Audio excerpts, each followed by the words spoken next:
हाय दोस्तों, एक बार फिर से आपके अपने YouTube channels ISS world coaching centre में आपका स्वागत है।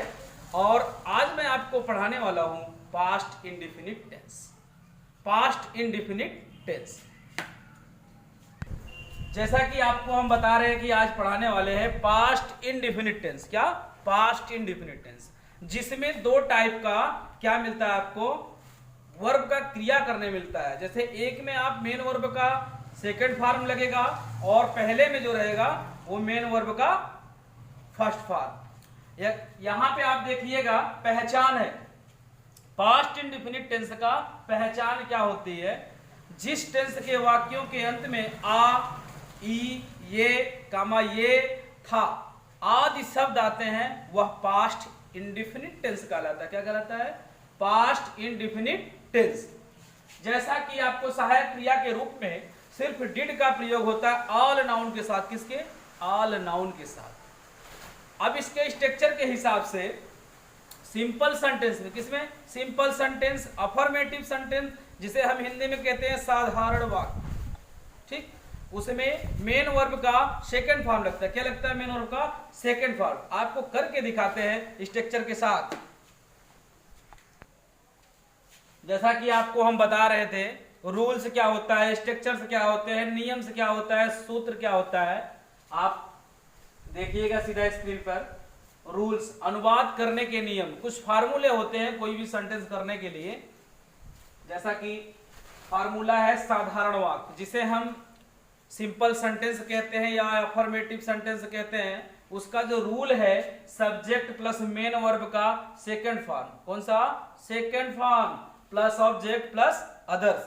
आपको एग्जाम्पल करके दिखाते हैं। एक छोटा सा एग्जाम्पल, मेन वर्ब का सेकंड फॉर्म लगता है। जैसा कि राम पत्र लिखा।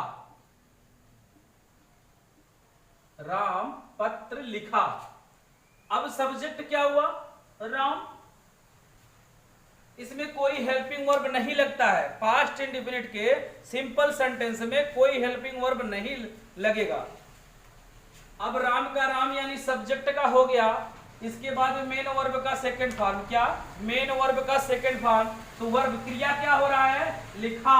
क्या किया? लिखा। तो लिखने का क्या होता है? राइट। सेकंड फॉर्म क्या होता है? First write, second wrote, third written. Write, wrote, written. तो यहां पे लगेगा रोट। क्या लिख रहे हैं? लेटर। इस तरह से पास्ट इंडेफिनिट का सिंपल सेंटेंस अफर्मेटिव सेंटेंस किया जाता है। और सिंपल सेंटेंस में कोई भी हेल्पिंग वर्ब नहीं लगता। सब्जेक्ट प्लस मेन वर्ब का second form plus object others.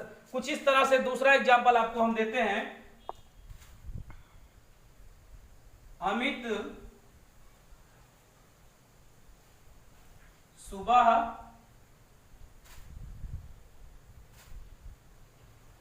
खाना खाता है।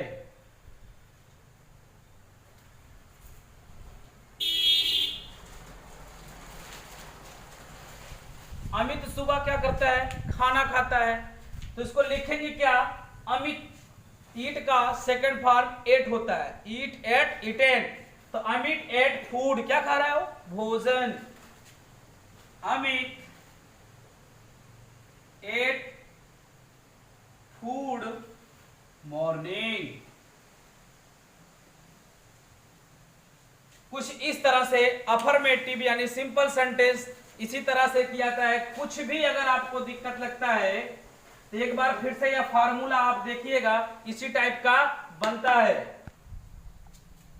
नेगेटिव सेंटेंस किसका? पास्ट इंडेफिनिट टेंस का नेगेटिव सेंटेंस है, यानी नकारात्मक वाक्य। अब यहां ध्यान देना है आपको। क्या करना है? ध्यान देना है। किस पे? यहां से डिड चालू है। क्या है? यहां से डिड आप हेल्पिंग वर्ब के रूप में डिड का प्रयोग होगा। प्रयोग।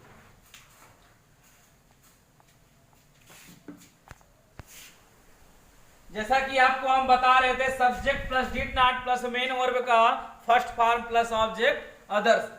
जैसे ही नेगेटिव सेंटेंस आपका पास्ट इंडेफिनिट में लगना चालू हुआ, तुरंत आपका डिड यहां से अब स्टार्ट। अब इसमें डिड लगेगा, कोई भी हो, सिंगुलर हो, प्लूरल हो, ऑल नाउन से किसी भी साथ। अब क्या लगेगा हेल्प ग्रुप में? Did, subject plus did plus not, main verb का फर्स्ट फॉर्म, ऑब्जेक्ट और अदर्स। अब एग्जाम्पल के रूप में आपको दिया गया है, अमन रात में गाना नहीं गाया। क्या किया अमन? अमन रात में गाना नहीं गाया। तो अमन का हमने अमन लिखा, इसके बाद डिड, निगेटिव सेंटेंस है, डिड के बाद नॉट लगेगा। डिड नॉट सिंग मीन्स गाना, सिंग ए सॉन्ग, कहां गाए? रात में, इन नाइट। अमन रात में गाना नहीं गाया, Aman did not sing a song in the night. दूसरा एग्जांपल है हमारा, सुरेश अपने दादा के लिए आम नहीं खाया। ऐसे सेंटेंस में आपको ध्यान देना है, के लिए का क्या अंग्रेजी होता है? फॉर। अपने के लिए हिज लगेगा, और सबसे पहले सब्जेक्ट उठाएंगे, लिखा हमने क्या? सुरेश। सुरेश डिड नॉट खाया, ईट, क्या खाया? मैंगो, आम। फॉर ग्रैंडफादर,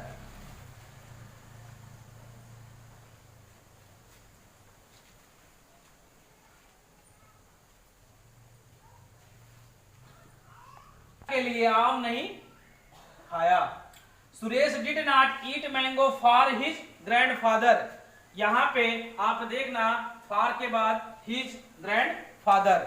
और आपको हम बताते हैं, जो सेकेंड पार्ट पास्ट इंडिफिनिट का बनेगा, उसमें आपको इंट्रोगेटिव बताएंगे और इंट्रोनेगेटिव बताएंगे।